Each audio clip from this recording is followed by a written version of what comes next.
All right, we're at the Valiant booth at Baltimore Comic Con with B. Claymore, who's going to going to be writing Savages for Valiant. So it's a series that hasn't been out. We just know the teaser text that's kind of come out for it. So for those who might not know about it, can you describe it for folks? Basically, it's the story of a child raised on an island full of strange, odd things, including dinosaurs. He's a child of privilege, so his father was like a world famous soccer/football star, and his mother was sort of his equally famous partner, sort of like David and Posh Beckham, if they crash landed on this island. And when they crash land, the child is 6 months old. And we actually opened 14 years down the road when after he's been sort of forced to live on his own on this island for a while and deal with these crazy beasts. So he is, and his father's name was Kevin Savage. Nickname, of course, would have been Savage, the Savage. So the child has sort of adopted the shortened nickname and is basically, he is Savage, so to speak. So, and we follow him. We flash back to find out how he was raised, how he got there, and then follow him into the future from there. So, I mean, these are brand new characters to the Valiant universe that we haven't seen them at all previously, right? Right, that's correct. Yeah, it's an original concept. We I think we'll introduce them into the larger Valiant universe from here. So how do the series come about and the characters get created? It's an idea that I had talked to Warren about Warren Simons, who's the editor-in-chief of Valiant, about a long time ago, and he maybe a year and a half ago called me and suggested we take this concept and do something brand new with it as a part of the Valiant world. And we spent about the past year sort of fine-tuning and developing the script, and the artists are Louis LaRosa and Clayton Henry, and then Brian Reber is doing the color. And so Louis and I have been in contact a lot because Louis is a dinosaur fanatic.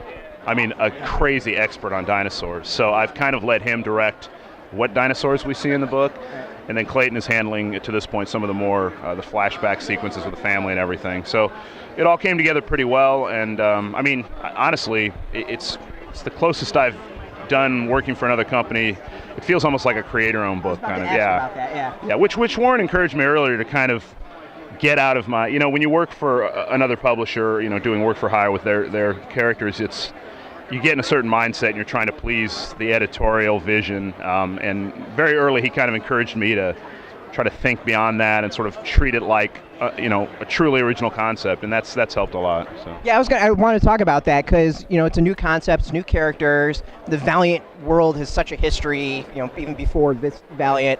How does it feel kind of doing that new concept and the new characters in something that's so established? It's great. I mean, I love creating new concepts and characters and kind of inventing the rules of their universe and everything, but I would almost rather do that than tell a story about an existing character. I think it's you don't see it a lot anymore. Where most companies, if they have a new character, it's a rehash of an old character or an old name brought back. Exactly. So no, it's really exciting. It's an unusual opportunity. So I'm totally excited about the opportunity. So with the world that you've created in this island, obviously you can do anything that you want. It's completely how are you going about to decide, like, we're going to have dinosaurs, we're going to have this, we're going to have that, and like really how'd you decide on dinosaurs? Because that's something that we haven't quite seen in the Valiant world.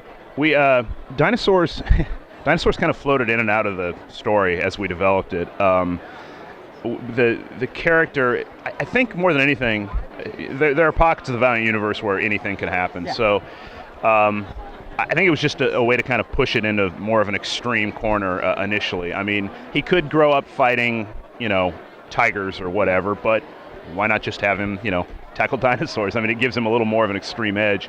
And also, I mean, if a kid is 15 years old and has grown up and learned how to fight dinosaurs, you got to figure that, if he gets into the real world, he's got a little more edge to him than the average person. So, well, you've got basically what it is, a normal kid in a world of a god, of superpower. Like, how does that kind of fit into that bigger picture of superheroes and godly beings? Well, there's actually in the story we also reveal pretty early that the couple had 2 other children that were left behind in England when they flew, when they made this fateful trip. So, and we actually, that's something that'll be addressed later on. So it's kind of a way to contrast, the true children of privilege, even when their parents have vanished 15 years down the road, they're still living in luxury and they have money and fame. So they've got this sibling that they're unaware of who is, literally raised in the wild as this savage child. So that's one way I think to kind of contrast, the different environments, obviously. But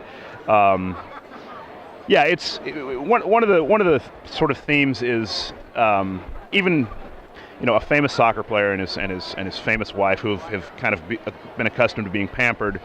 When they get into this situation, what are they really made of? People are not their bank accounts. So it examines, how they can create an environment that their son doesn't get eaten immediately by a velociraptor or some dinosaur Lewis could tell you about. So I don't know. I don't know if that answers your question, but it does sort of, thematically all that stuff kind of comes together. So with the, the parents are, basically we'll say it's Posh and it's the Beckhams. It's kind of what comes out. Sort of, kind of. Why did you choose soccer as opposed to, any other sport? I mean, obviously it's from England, so that's the likely choice. But well, for one thing, I'm a soccer fan. Maybe that had something to do with it. But you want to give a shout out to your team?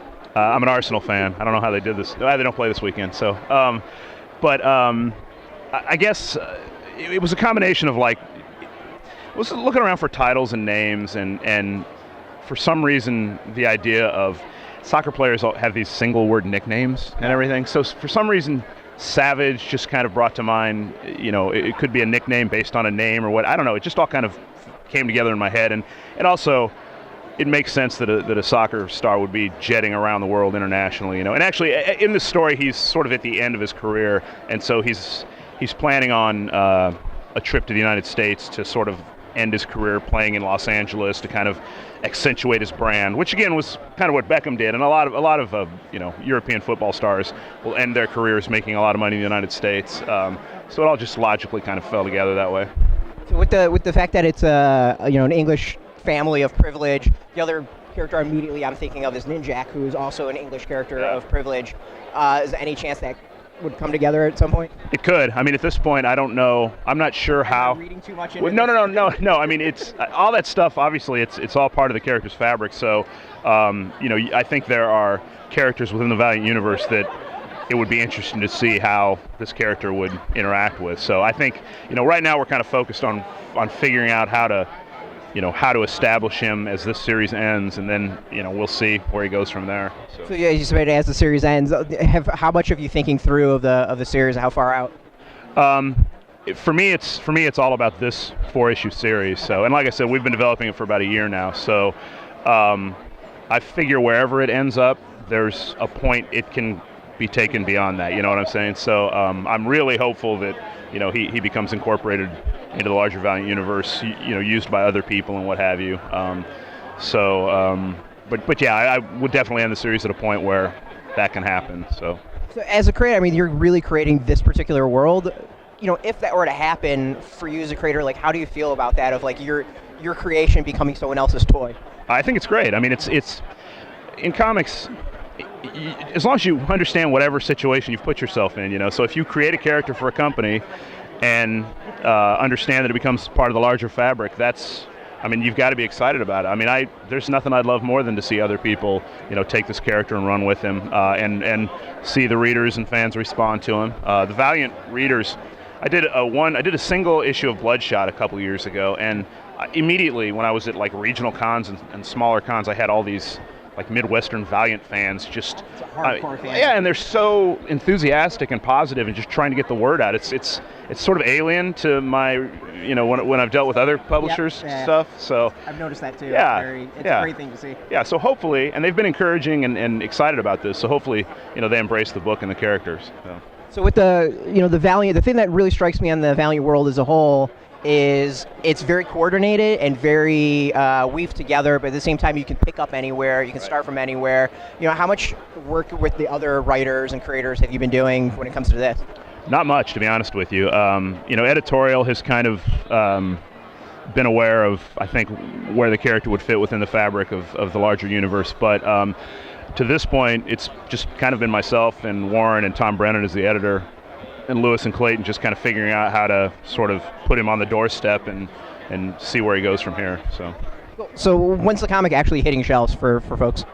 The end of November, I think, yeah. Your final pitch to get people to go check out this series. Look, if you like adventure and first of all, just everybody likes dinosaurs to some degree. So we have an actual expert dinosaur.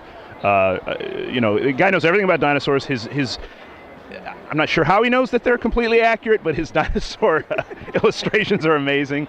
And who doesn't want to read a story about a savage kid, kicking dinosaurs' asses? So hopefully you come on board. We appreciate you talking. All right, thanks.